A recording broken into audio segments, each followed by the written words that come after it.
We are here again at the third annual Roof Processing Conference, and I'm here with some great guys. For the people who don't know, please tell them who you are, what you do, and how long you've been doing it. I'm Neal Mcloughlin. I am co-founder of the Appraisal and Umpire Association. It's a not-for-profit association that brings together appraisal and umpire training and information for contractors, PAs, carrier reps. And it's basically turning into, for the last year, a SRO, a self-regulating organization for the industry.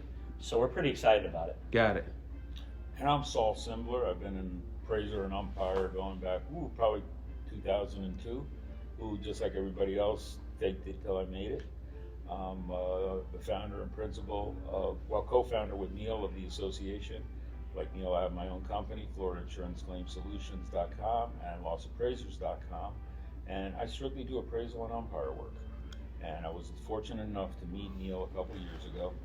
And as you can see, both of us enjoy a meal.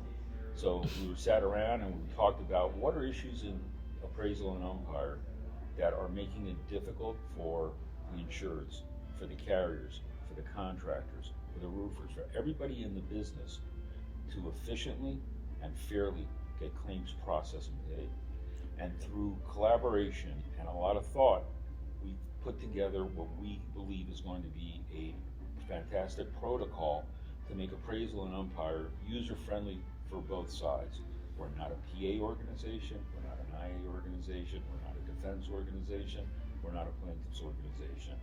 The idea is to get like-minded people who believe that appraisal and umpire work needs to be fair and are willing to put in the time for education. And I'm going to hand it over to Neal to speak a little bit about what our educational platform is going to be with the organization. And we're definitely going to get into that. But just like in our industry, we have some long attention where we do a lot of reading and stuff, but for the most part, a lot of guys that I know, including myself, have a short attention span. So for the people who trying to get some value in these first couple minutes, what's something you know now that you wish you knew when you first started? I wish I knew. I'm always learning. I believe in lifelong learner. But the main thing is, appraisal is a viable alternative dispute resolution, but I never really got into it to the point where I understood that you can get $1 million settlements in appraisal.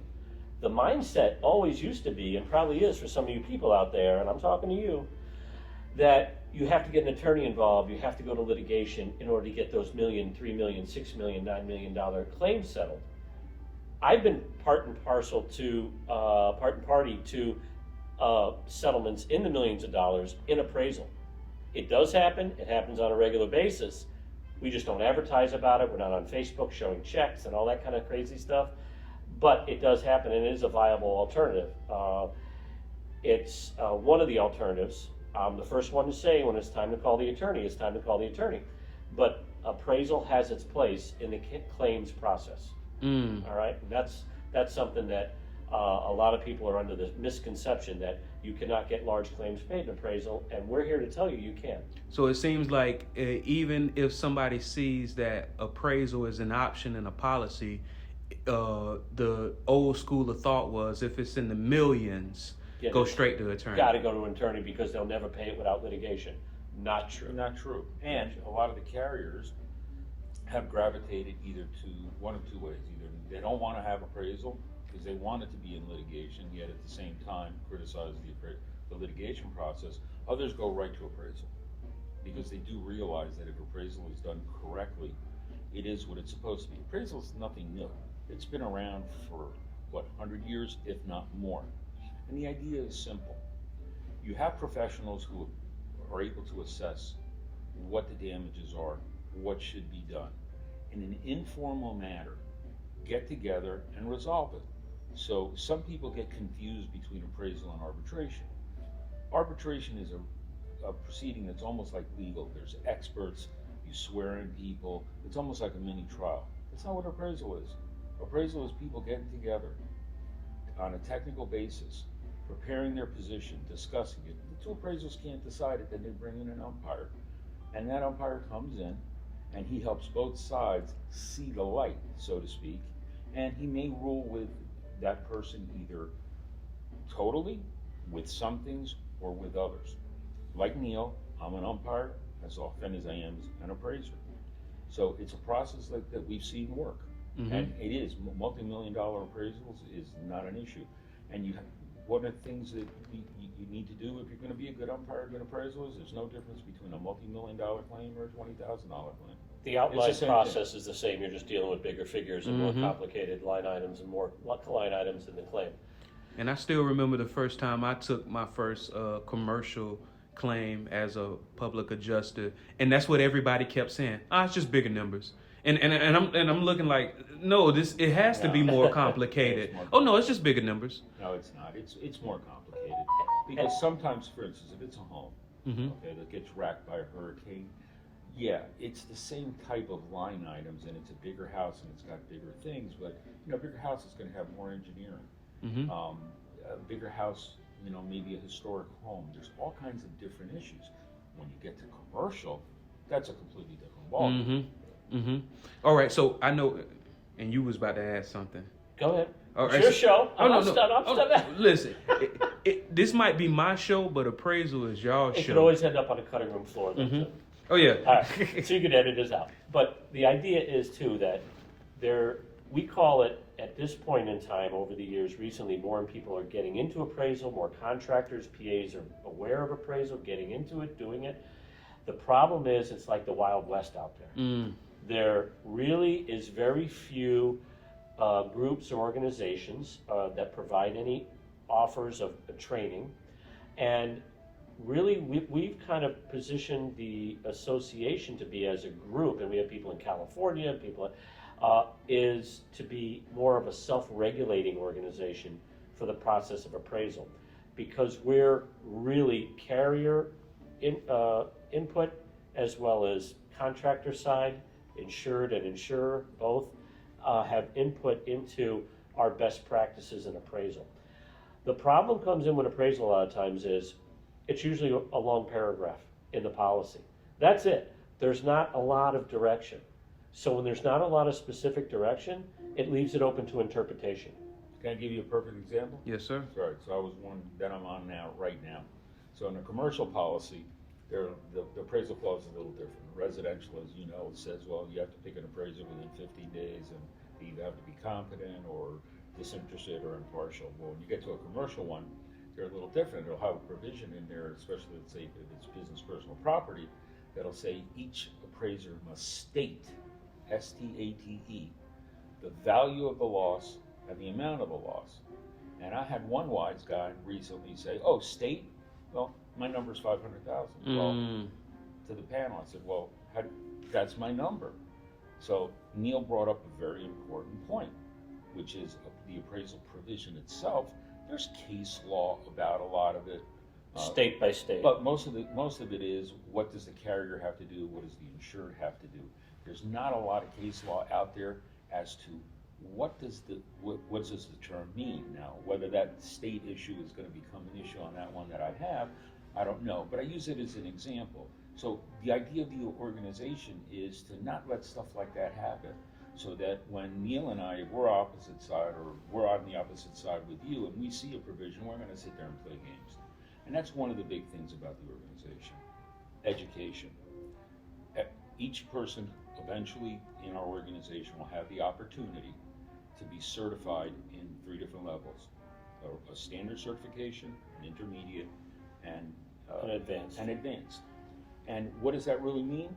Neal, Well, get into it. So this has been a sticking point amongst our board members because we do everything by committee. There's no one person making a decision. Everything's by committee. And we're a nonprofit. And so it's you a understand. not-for-profit, and no one draws a salary that works here. The best they can get out of it is a little name recognition maybe, but other than that, people are donating their time. I'm down And I here got on the my t-shirt. time, I got the t-shirt. and Saul's here on his time. I flew from Chicago, he flew from Miami. This is all on our own dime and our own time in order to put forward the association.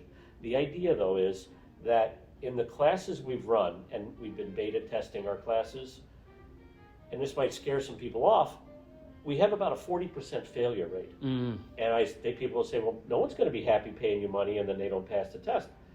Our position is, as collectively, as a board, maybe appraisal isn't for everybody. And if it's not held to a high standard, then you're just giving people out what we call participation certifications, like participation trophies. You showed up, everyone's a winner. Not so. What we look at is maybe you shouldn't be. And for the advanced umpiring certification, just for the people who may be interested, how do you become? You take the class, you pass the written. If you don't pass the written on the first try, you have to wait 5 days before retaking it. It's not like you just take it in 10 minutes with the answer still up on the board or whatever. We don't play those games. And the next thing is, in order to get the umpire certification, you have to provide 3 recommendations from opposing appraisers who you've been in appraisal with that have said, not that you're their best friend, but you acted professionally, competently, unbiasedly in performing the appraisal. Remember, not 3 appraisers who you go have drinks with all the time. Not that we don't do that with opposing appraisers, as I do that all the time. But people who say, listen, right, the guy knows how to do these things. Yeah, and they have to recommend you, and they have to say, I believe he would make, or she would make, a very competent umpire. And listen, and we need 3 of them, and we need the specifics of it, the documentation of it, so we can verify it with the person. Nobody else is doing things like this, but we are. But that's to protect the contractor, the public, when hiring and recommending and an the appraiser carrier too, and the carrier, that you have someone who's, number one, at least done 3 appraisers before they even jump into umpire. There should be a minimal requirement. And second of all, has a level of competency in this field, because when you don't have competent people, that's where bad case law is created. That's where the litigation comes in, the reversals of awards, and you've wasted everyone's time, energy, and money. The contractor, the carrier, they just want to get this settled. The contractor wants to move on to the next client. The homeowner wants to get their property fixed. The carrier wants to close the file out and move on. It's in no one's best interest to litigate things out ad nauseum for a long period of time. And the courts don't want the cases. Now, here's the thing.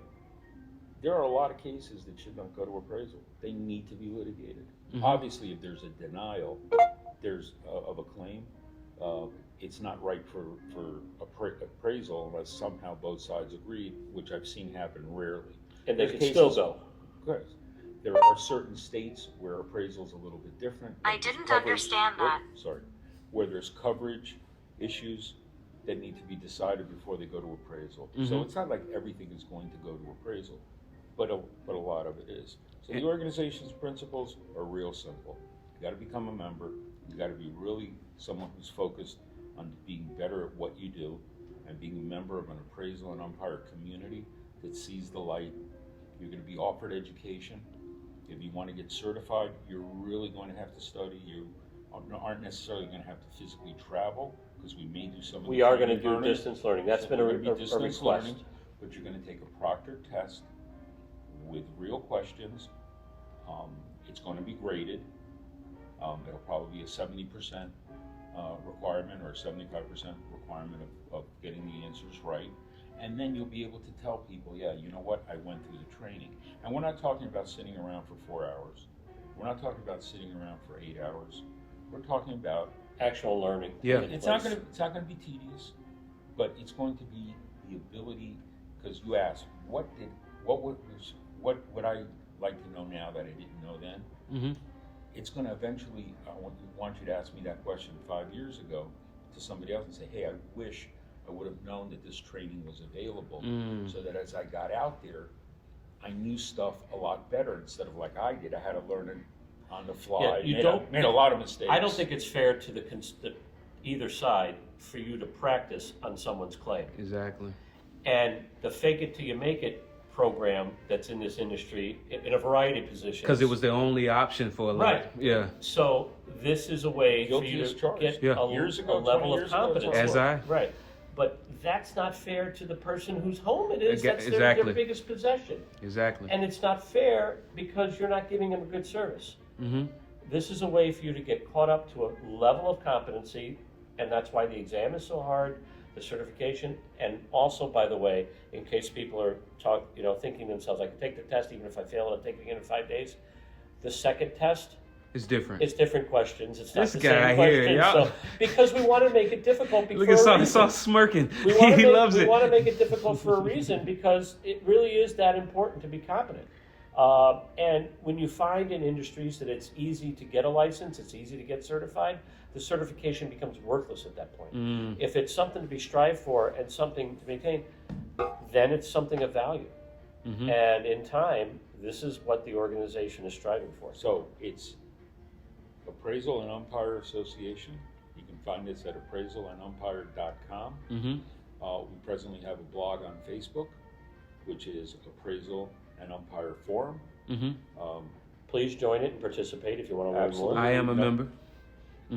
You'll find that there's a lot of collegial banter back and forth. Yeah, we don't Usually allow, somebody it's a no bully zone. Yeah. You know, good-natured banter is one thing, but we do draw the line at the one of our poking fun at one people of our that don't first know. posts was somebody posting, blasting carriers, and then another one blasting PAs. Those get taken off. Yeah. We want It has to be a intellectual neutral, unbiased questions. group. Yeah. A typical question that we get is, "Hey, I'm in the middle of an appraisal, and this is what's going on. What do you guys think?" Or, "Hey, there's particular carrier is doing something a certain way. Great." An IA had posted, "Well, there's certain PAs that do things a certain way. Why is that?"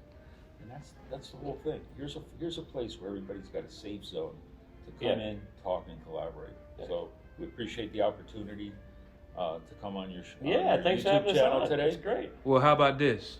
Because I probably asked maybe 2 questions, but y'all so good at talking. Let me ask a question. Sure. How do y'all decide which conferences to attend? It's a good question. Yeah. We don't discriminate. We're a fairly new organization. We're trying to get the knowledge out there. So we'll go to several different conferences. We have our own. We have one on January 28th in Chicago. It's an all-day conference. Yep. And it's basically for contractors and property owners. Mm-hmm. The property owners understand that, hey, when something happens, there's an alternative route that I can consider. Mm-hmm. Okay? And remember, appraisal sometimes comes directly from either the public adjuster or the carrier. A lot of times it comes from attorneys. I get most of my appraisals actually from attorneys. Mm-hmm. So it's not that the litigation process is not End all important, be all. but Many times litigation's ensued and we are brought in to go to appraisal, Mm-hmm. after litigation's been filed Yeah. in the middle of it. So it really has its place in a variety of time specific areas during the appraisal process. Got it. So before we get out, I want to take the time to invite y'all to the Policyholder Preservation Association of America conference that's coming up in May 2022. I like it. Definitely, because I think it's full of students. Where is that going to be at? It's going to be in Galveston, Texas. Galveston, Texas. Beautiful place, Okay. and hopefully y'all can make it. Are If you it's not flying us, us in on your private plane? At one of them. Okay. One of my private planes, I will be flying you guys in. Rumor has But it. it's only after I align myself with your organizations. We would like you to participate. You're typical of the person and professional that we like. You're Thank you. open-minded. Yeah. You see both sides. and that's you what it have has to be. You have experience. And y'all have a great Yeah, reputation. you take the time to come out Mm-hmm. and learn. We're here not because we're on the contractor side or on the roofer side. We're here to let them know there's an option. It's Mhm. also important, we found out about certain products that the technology is changing, that we now realize we're going to have to deal with this in appraisal. Yeah. So Because it's important for us to stay on So- top of it. we stay Lean on- into the future. We stay on top of it. Mhm. So Just tell people who you are and who you represent again, and how they can get in touch with you. Okay, it's the Appraisal and Umpire Association. It's not for profit. The website is appraisalandumpire.com. On Facebook, Appraisal Umpire Forum, Forum. And we invite you to come if you're interested in finding out about appraisal and finding out about what's going on, or you just have a general question. There's so many moderators that we have that are really well known and really well versed in appraisal that I do believe it's a great source of information for someone who just has a question. and if you want to get hold of Neal, his email address is neal@appraisalandumpire.com. That's Neal, not Neil, because I And misspelled it forever.